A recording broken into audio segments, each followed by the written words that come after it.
Magandang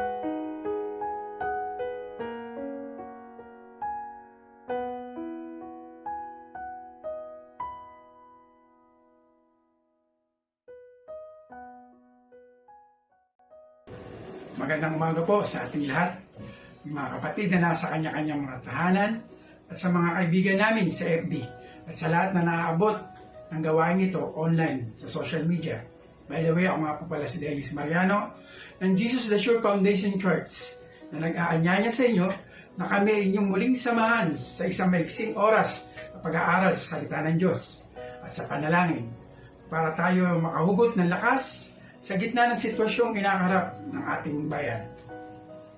Patuloy nating saliksikin ang ating mga sarili sa pamamagitan ng pag-aaral ng salita ng Diyos. At sa umagang ito, pangungunahan tayo ni Pastor Roy Martinez, ang ating senior pastor ng Jesus the Sure Foundation Church.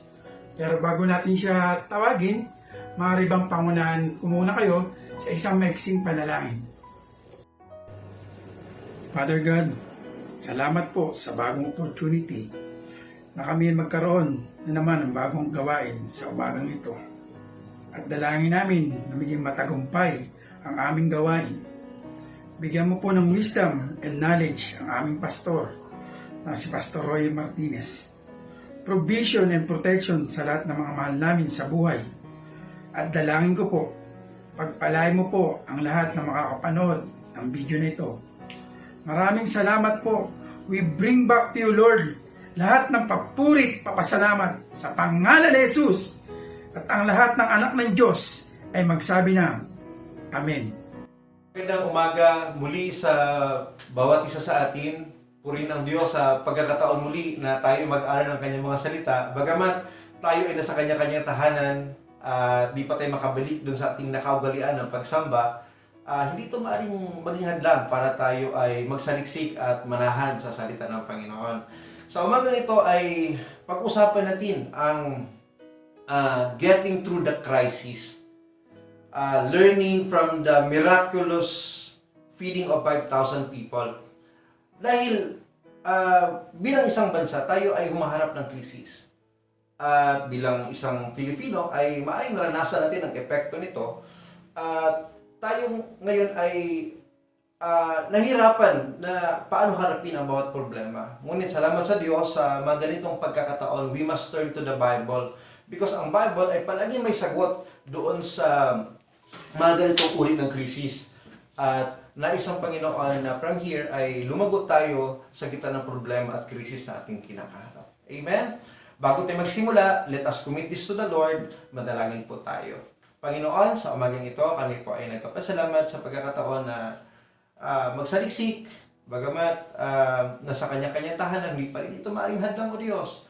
Napapurihan ka at pasalamatan ka dahil tapat ka, Panginoon, sa amin sa gitna ng mga krisis na ito. Turuan mo kami, Panginoon, kung paano kami makalagpas at paano kami lumago sa gitna ng krisis na ito. At hayaan mo, Panginoon, na maraming buhay ang mababago, Panginoon, sa mamagitan namin. Gamitin mo kami. At itong mga lessons na yung pag-aaral today ay gamitin mo rin, Panginoon, para lalo kaming lumakad patungo sa iyo, Panginoon. Purihin ka, O Diyos, sa umagang ito, dakilain ka sa pangalan ni Jesus. Amen. If you have your Bible with you, kindly open with me sa Matthew 14, 13 hanggang 21. When Jesus heard what had happened, he withdrew by boat privately to a solitary place. Hearing of this, the crowds followed him on foot from the towns. When Jesus landed and saw a crowd, he had compassion on them and healed their sick.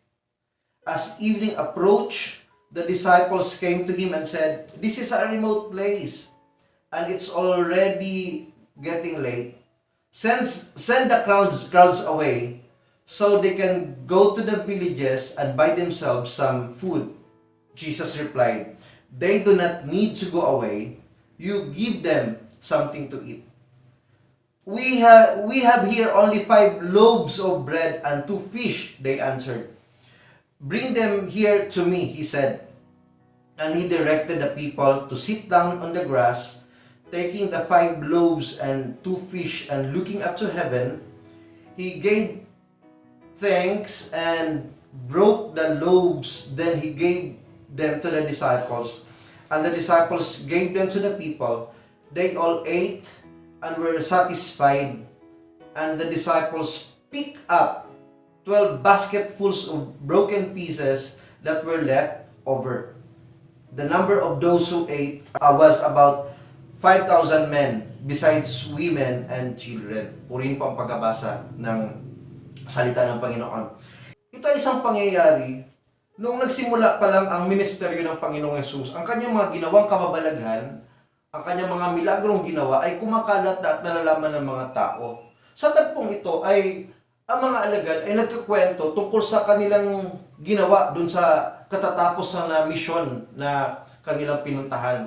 At nung sila ay nagkakatipon ng Panginoon kasamang alagad, ay dumagsa ang mga tao, kaya ang ginawa nila ay sumakay sila ng bangka upang lumipat dun sa kabilang ibayo upang maiwasan ng mga tao. Ngunit sa kanilang pagdating doon sa kabilang ibayo ay sinalubong naman sila ng napakaraming tao. At nung nakita ng Panginoon ang napakaraming tao, siya po ay nahabag at pinagaling niya ang lahat ng may sakit, at pagkatapos ay nagturo siya tungkol sa kaharian ng Diyos.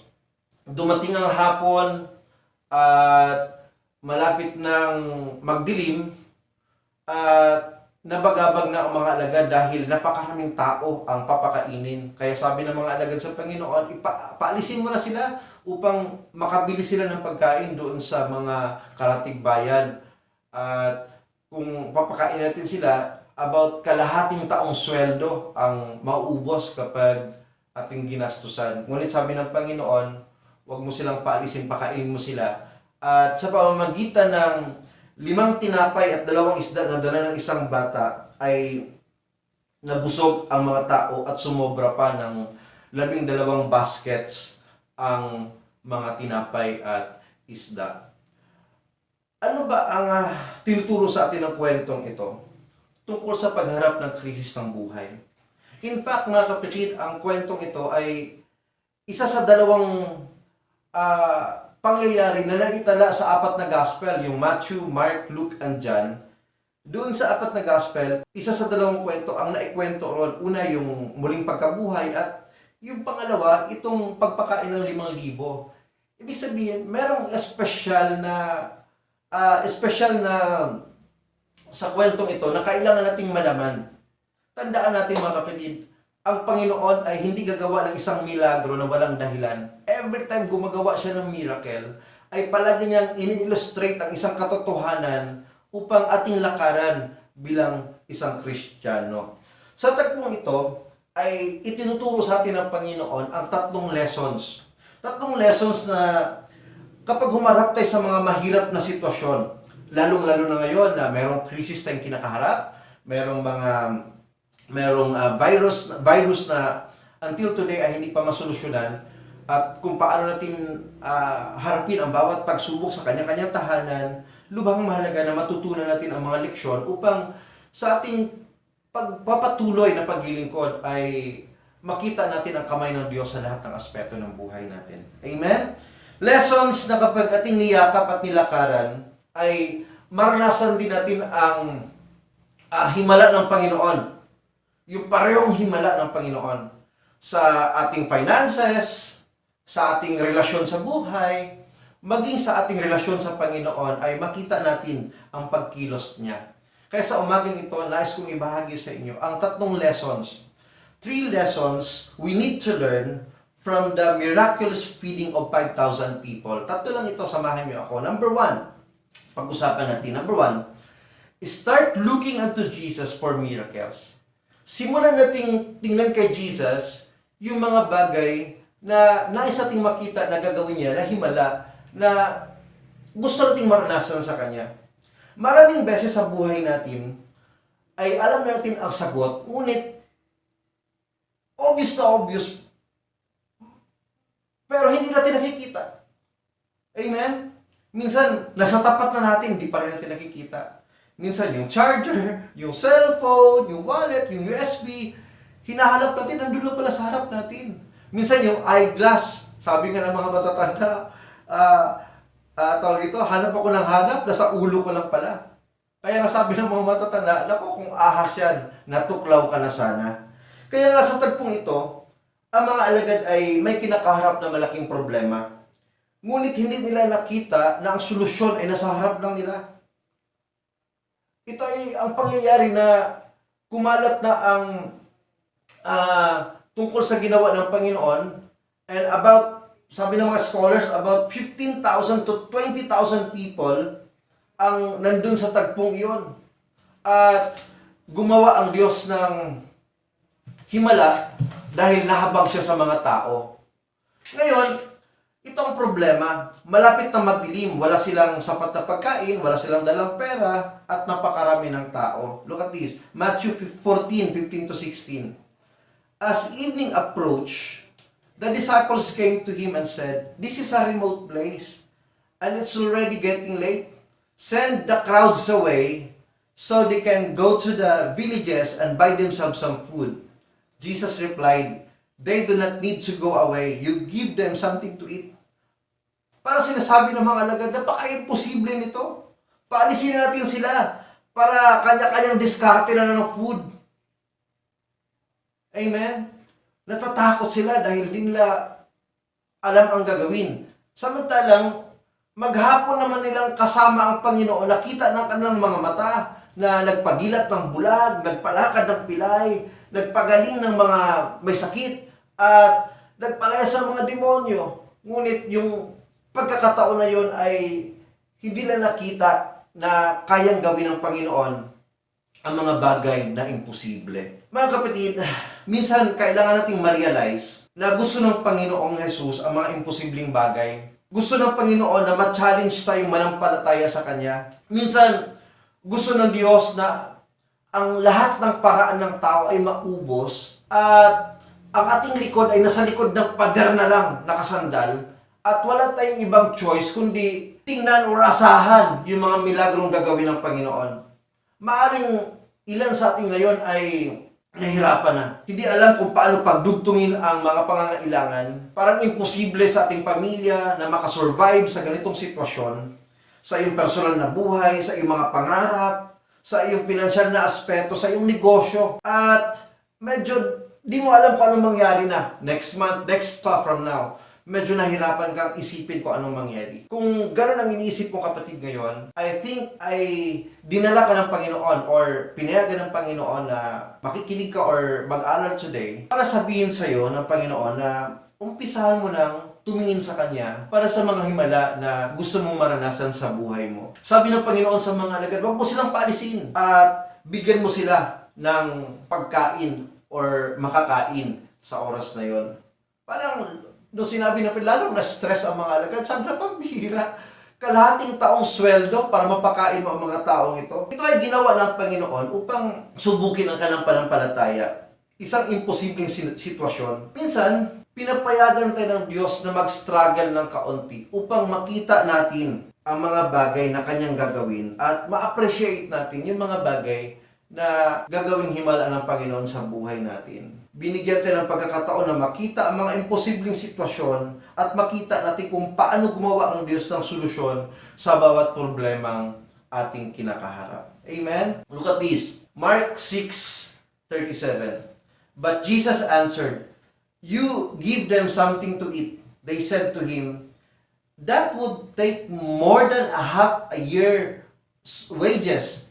And are we to go and spend that much on bread and give it to them to eat?" Amen?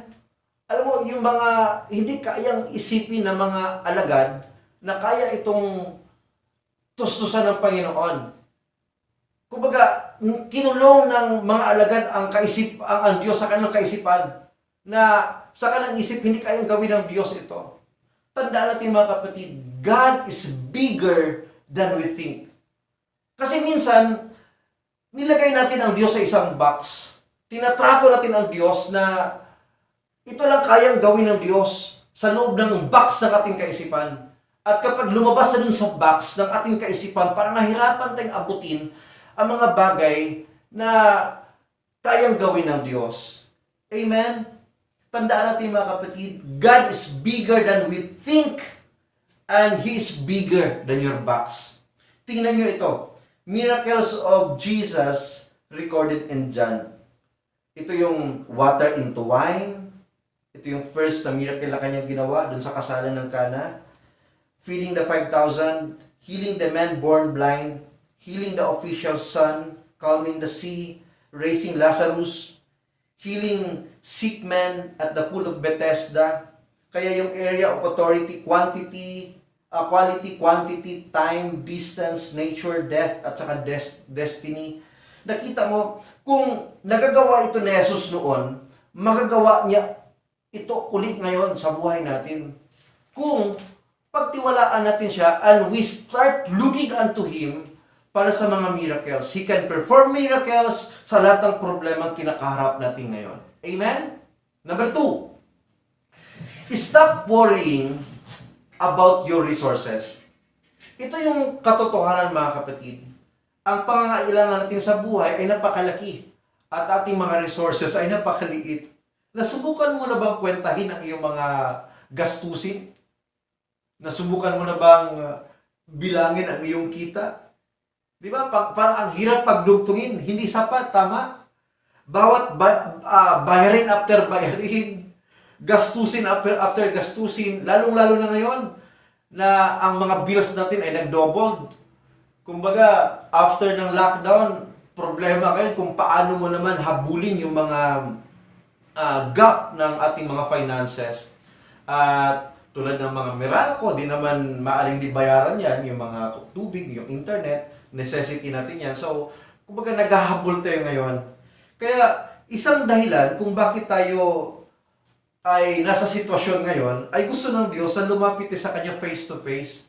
Gusto ng Diyos na humiling tayo na tulungan niya at aminin hindi natin kayang harapin mag-isa. Sinasabi ng Diyos sa atin, anak, lumapit ka sa akin, kaya kitang tulungan, hindi mo kayang mag-isa. Masyadong malaki yung problema mo para sa sarili mo. Kailangan mo ng resources na bigger than you, bigger dun sa iyong kakayahan. Tingnan mo to, Matthew 14:15-16. Sabi ng mga alagad, we have here only 5 loaves of bread and 2 fish. They answered, bring them here to me, he said. Natanong na ninyo minsan sa iyong mga sarili at sa Diyos, may pera ako, Lord, pero ito lang magkasya. Parang napakaliit ito, Lord. Ito yung pera ko, paano ko pagkasyahin ito? Sabi ni Lord, bring them here to me. Dalhin mo sa akin. Parang sinasabi ng Diyos sa atin, dalhin mo yan sa akin at ipapakita ko sa iyong himala. Parang sinasabi ng Panginoon, maging tapat ka lang sa akin sa pagbibigay, maging tapat ka lang sa akin sa paglilingkod, ibigay mo ang buhay mo, dalhin mo, at ako na ang bahala. Kaya, mga kapatid, kapag nagbigay tayo sa Panginoon, amazing things happen. Talagang grabe. Kaya kapag inilapit natin sa Panginoon ang problema natin, pag nilapit natin ang ating mga sarili sa Panginoon, maraming mga bagay ang ginagawa ng Panginoon. Minsan di natin nakikita, pero God is working upang matugunan ating mga pangangailangan. Kaya when we look back, makita natin talagang ang Diyos ay tapat. Mabuti ang Diyos.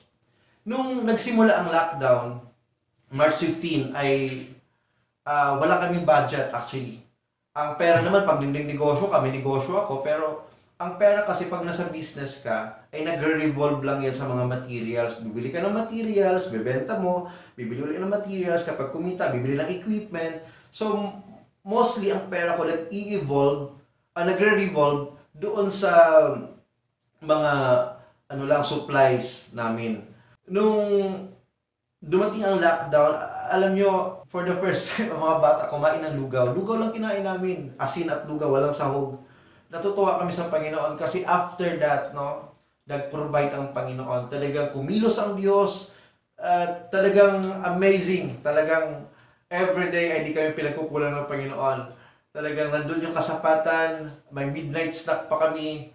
And nakakatulong pa kami sa iba in a way na kung anong merong pinoprovide ang Panginoon sa atin. Kaya nga, mga kapatid, after ng crisis na ito, I can't wait na marinig sa inyo ang mga testimonies ng ginagawa ng Panginoon. Alam ko may ginagawa ang Panginoon sa atin, sa bawat isa sa atin, at excited ako na may patutuon natin yan para maging encouragement sa bawat isa sa atin na talaga ang Diyos na ating pinaglilingkuran ay tapat at sapat.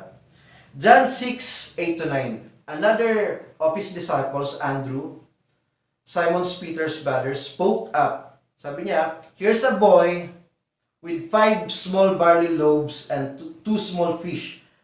Alam mo, kung hindi lang sana dinugtungan ni Andrew ang kanyang sinabi, maaari siya ang bida sa tagpong ito. Kaso, sabi niya, but how far they will go among so many? Paano ito magkasya sa napakarami? Alam mo, mga kapatid, minsan bilang tao talagang ang hirap isipin, ang hirap abutin ang mga bagay-bagay na nangyayari sa atin. Si Andrew, nahirapan siya eh. Sabi niya, meron sa ng tinapay, merong isda, kaso na paano magkasya ito sa atin? Kaya bilang isang Kristiyano, doon talaga na-reveal ang ating faith sa Panginoon. Doon talaga nakikita. Kaya nga sabi ng mga expert, pressure reveals leaks. Parang sa tubig like this, doon nakikita yung leak kapag may pressure. Kaya kung ikaw ay nasa ganitong sitwasyon ngayon, God is inviting you to have a rest in His presence and to trust Him. Pagkatiwalaan siya sa lahat ng mga problema at yung mga pangangailangan mo sa buhay na ito at lalong-lalo na sa krisis na ating kinakaharap ngayon. Look at this. John 6:10-11. Jesus said, same story, have the people sit down. There was plenty of grass in that place, and they sat down. About 5,000 men were there. Jesus then took the loaves, gave thanks, and distributed to those who were seated as much as they wanted. He did the same with the fish. Kumbaga, look at this. There was plenty of grass in that place. Alam mo, that was a picture of His presence and being thankful of what we have right now. Kumbaga para bang sinasabi ng Panginoon na ako yung shepherd mo and I will lead you to a greener pastures. Di ba sabi naman ni Jesus, sabi naman ni God yun sa Psalms 23 verse 1 hanggang 2 sa Good News Translation. Sabi rito, the Lord is my shepherd, I have everything in need. Kumbaga yung nakita mo, di sinabing, the Lord is my shepherd, I have everything I want. Kasi magkaiba ang needs sa wants. Yung needs is food, clothing, and shelter. Yung iba doon ay mga wants na. Pero sabi ng Panginoon, ako ang bala sa iyong need.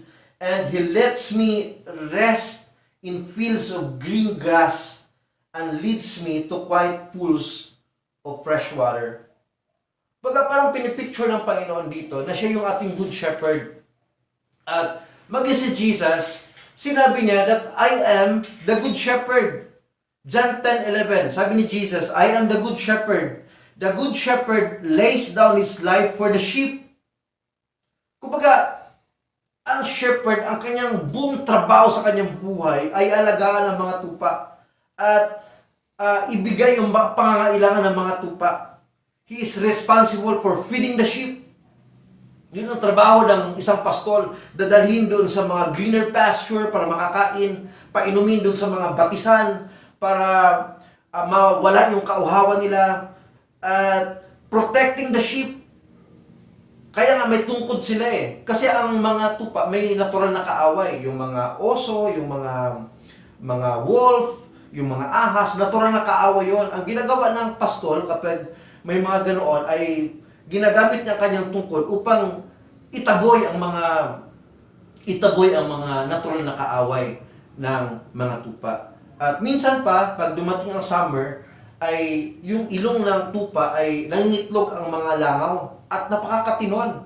Nakakatuwang isipin na ang tupa ay hindi marunong kumuskus ng kanyang mukha katulad ng aso kapag makati, kukusin lang niya yan, or katulad ng pusa, kakamuti lang niya yan.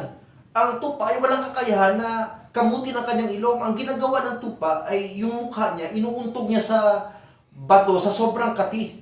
Ang ginagawa ng pastol ay kukuha siya ng olive oil, ilalagay sa ilong para mawala yung kati. Kaya nakita mo, pati mga maliit na bagay ay minsan nakakairita sa atin. Yung wala ka lang pera, talagang, grabe yung problema mo, parang aburilo yung ulo.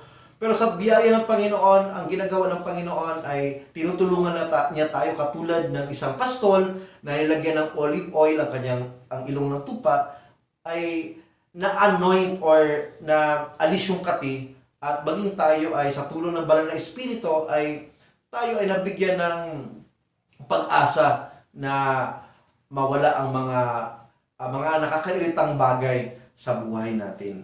Ang pangatlo, directing the sheep. Kaya didirect niya tayo dun sa mga lugar kung saan ay makapaniig natin ang Panginoon, makapagkiskisan din ng balikat sa at lumago sa Panginoon sa gitna ng ating kinakaharap sa buhay na ito. Kaya mga kapatid, kailangan natin ng kapangyarihang higit sa iyong kapangyarihan. Kailangan natin ang kapangyarihan ng Diyos sa ating buhay, na isang Diyos na ipakita sa atin ang kanyang kakayahang hawiin anumang problema kinakaharap natin today. Ipagkatiwala lang natin sa Panginoon. Kaya, stop worrying about your resources. Hayaan natin ang ating pastol ang siyang kumilos at magpuprovide doon sa ating mga pangangailangang darating at mga gastusing darating. Amen? Balikan natin yung unang dalawa bago tayo magpatuloy sa pangatlo. Start looking unto Jesus for miracles. Pangalawa, stop worrying about your resources. At pangatlong lessons, be a good steward of His blessing. Maging mabuti tayong katiwala ng kanyang mga pagkapala. Look at this. John 6:12-13. When they had all had enough to eat, He said to His disciples, gather the pieces that are left over. Let nothing be wasted. So they gathered them and filled 12 baskets with the pieces of the 5 barley loaves left over by those who had eaten. Tingnan niyo mga kapatid, nais ng Diyos na maging bahagi tayo ng kanyang ginawa. Ayaw niyang may mga blessing na nasasayang. Ayaw niya na may na mga natatapon, nasasayang na talento, nasasayang na buhay, nasasayang na mga resources. Gustong-gusto ng Diyos na pagpapalain tayo upang may magamit tayo to bless others. Kaya nga, tinatanong ng Diyos sa iyo ngayon, anong meron ka? Anong resources na meron ka today? Anong nasa harapan mo? Willing ka bang gamitin kung anong meron ka para makapag-perform ng miracle ang Diyos sa iyong buhay? Hindi tinatanong ng Diyos kung gaano kalaki ang pera mo. Hindi tinatanong ng Diyos kung gaano kalaki ang resources mo, kung gaano kahusay ang talento mo. Tinatanong ng Diyos kung willing ka ba na magamit ng Diyos para makapag-perform siya ng miracle sa iba. Amen? Ayaw ng Diyos na may nasasayang sa atin. Pansinin niyo mga kapatid, hindi nangyari ang himala doon sa kamay ng Panginoon. Nung pinag-pray niya ang tinapay at ang isda, hindi naman dumami sa kanyang kamay. Nung kanyang ipinasa sa mga alagad, at yung mga alagad ay nag-distribute sa mga tao, doon dumami ang isda at ang tinapay. Amen? At nakaipon pa sila ng 12 baskets para may makain pa sila. Pansinin natin, hinahamon tayo ng Diyos na maging bahagi sa kanyang mga ginagawa. Huwag nating hayaang madaig tayo ng ating mga problema at ating mga pangangailangan. He can multiply our resources kung meron tayo ngayon. Kaya nga, tingnan mo, hindi aksidente na merong 12 baskets na naiwan because merong 12 alagad. Napansin nyo, kapag naglilingkod ka sa Panginoon, ay palagi kang merong balik palagi. Nagpagamit ang mga 12 alagad, namigay sila, nung una na problema sila. Pero after na nakakain ng lahat ng tao, bumalik sa kanila 12 basketfuls of bread ang kanilang naiipon. Parang kumbaga may take home pa sila ng isang basket para sa next day na kanilang kailangan. Kaya nga, gusto ng Diyos na maging ano tayo, maging malinis na lagay ng kanyang mga pagkapala at maging mabuting halimbawa ng mga kung paano i-bless ang iba at maging ano tayo, maging mabuting katiwala na mga bagay na pinagkatiwala sa atin ng Panginoon. Kaya nga sabi ng isang sayings, ay ng isang quotation, God blesses us to bless others, not because we are awesome, but because He is awesome. Kaya huwag nating hayaan mga kapatid na ang krisis nating kinakaharap ay maging dahilan upang ang ating mga kamay ay nakatikom. Instead, ito yung pagkakataon na maging blessing sa iba, sa walang mga makain, maging instrumento tayo ng encouragement, pag-instrumento tayo ng pag-survive ng ibang mga pamilya na wala din sila.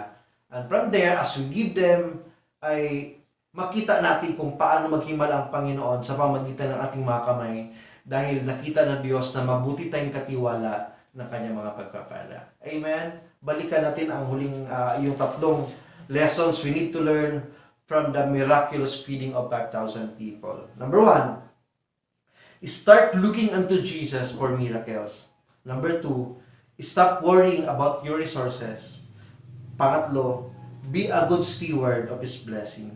Kaya sa umagang ito mga kapatid ay iniimbitahan tayo ng Panginoon na gawin natin siyang pastol at hayaan natin na magkaroon tayo ng isang malalim na ugnayan sa Kanya at maglakbay tayo na kasama niya. At ang kanyang mga salita ay palagi natin gawing instrumento upang tayo ay makasurvive sa krisis na ating kinakaharap.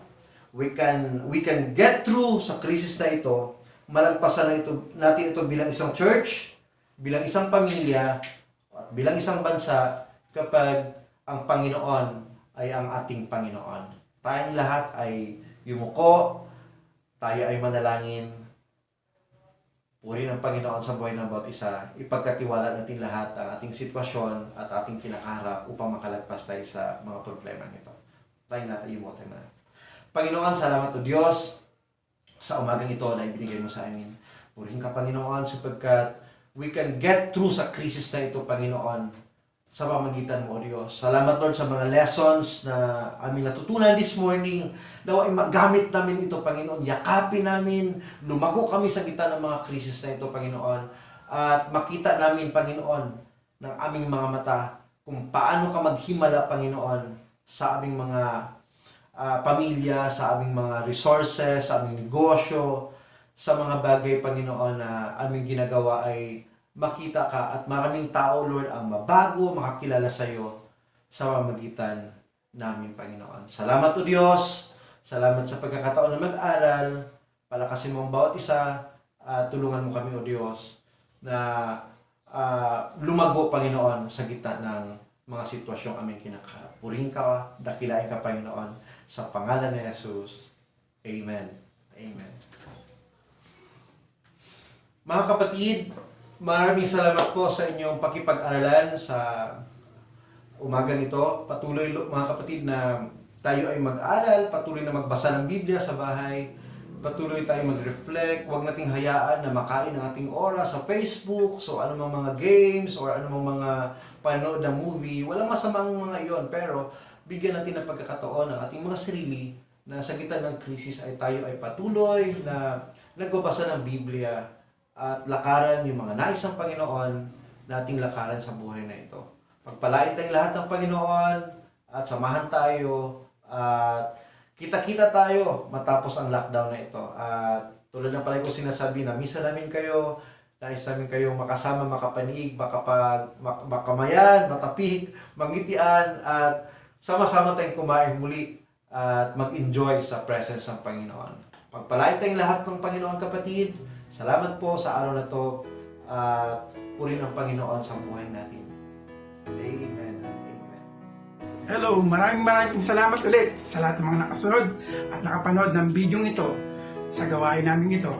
At muli, inaanyayahan po kayo lahat na every Sunday na magkaroon po tayo ulit ng gawain ito At dalangin ko po na makasunod po kayo at makapanood ulit sa susunod na linggo. Maraming salamat po. God bless you all.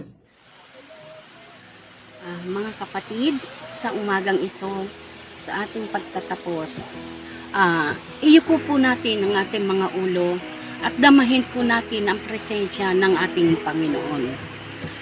Panginoong Yesus na makapangyarihan sa lahat, ikaw po ang naghahari sa buhay namin sa mga oras na ito. Panginoon, salamat po at muli po kaming nagkasama-sama dito sa aming online worship church. Panginoon, salamat po sa lahat ng biyayang ipinagkaloob niyo sa amin. Salamat, Panginoon, dahil hindi mo po kami pinababayaan.